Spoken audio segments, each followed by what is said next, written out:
खुद से खुद को बचा सके। ये चीज़ अजीब लग सकती है। अब ये क्या है, कॉन्स्टिट्यूशन हमें अब खुद से ही गार्ड करता है। हमें इसमें एग्जाम्पल एक दिया गया, एक बच्ची है, उसका पेपर है कल, बट उसके लास्ट के 2 चैप्टर्स रिवीजन के लिए बचे हुए हैं, बट उसका टीवी शो भी उसे देखना है।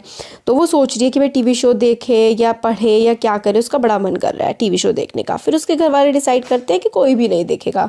फिर जब वो एग्ज़ाम में पेपर आता है तो उस लास्ट के 2 चैप्टर्स में से काफ़ी सारे क्वेश्चंस आए हुए होते हैं। तो वही होता है कि मतलब कॉन्स्टिट्यूशन हमें खुद से ही प्रोटेक्ट करता है। Help us to protect us against certain decision that we might take that could have an adverse affect on the larger principles of the country. मतलब हमें कॉन्स्टिट्यूशन इस तरीके के डिसीजन से भी बचाता है कि मान लीजिए सब लोग चाह रहे हैं कि वो डिसीज़न हो, मगर उस डिसीज़न के लेने से हो सकता है हमारी सोसाइटी को नुकसान हो जाए, हमारी डेमोक्रेसी को, हमारे देश को नुकसान हो जाए। तो इस तरीके से कॉन्स्टिट्यूशन में है कि कॉन्स्टिट्यूशन अपना जो बेसिक स्ट्रक्चर है ना, basic structure of constitution can not be change. ठीक है, तो बेसिक स्ट्रक्चर जो है ना कॉन्स्टिट्यूशन का, उसको बदला नहीं जा सकता।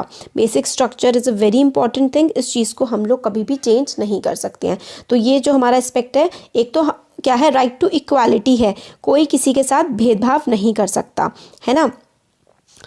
सबसे पहला पॉइंट अगर हम लोग देखें कॉन्स्टिट्यूशन ने कैसे बचा रखा है कि जो हमारा लीडर है वो अपनी पावर का मिसयूज़ नहीं कर सकता।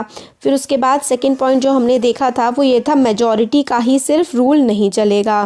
फिर थर्ड पॉइंट हमने देखा कि जो है बेसिक कॉन्स्टिट्यूशन का जो स्ट्रक्चर है, बेसिक स्ट्रक्चर है कि भाई हम डेमोक्रेसी हैं, राइट टू इक्वालिटी है, ये सारे के सारे बेसिक स्ट्रक्चर्स में आते हैं कुछ चीज़ें, है ना। तो बेसिक स्ट्रक्चर सोसाइटी का चेंज नहीं किया जा सकता है, ये चीज़ भी हमारे कॉन्स्टिट्यूशन में बताई गई है। तो इतना हम लोग देख लिया हम लोगों ने इस वीडियो में। अब आगे का जो चैप्टर है वो हम लोग नेक्स्ट वीडियो में कवर करेंगे। तो ये हमने बिल्कुल अच्छे से देखा है कि एक भी चीज़ हमने इसमें छोड़ी नहीं है। लास्ट में अगर आप लोग कहेंगे तो जैसे कि मैंने इसको एक्सप्लेन करा है बिल्कुल एक एक लाइन में, फिर एक और जो नेक्स्ट वीडियो आएगा चैप्टर कंप्लीट करूँगी लाइन टू लाइन में। फिर अगर आप लोग चाहेंगे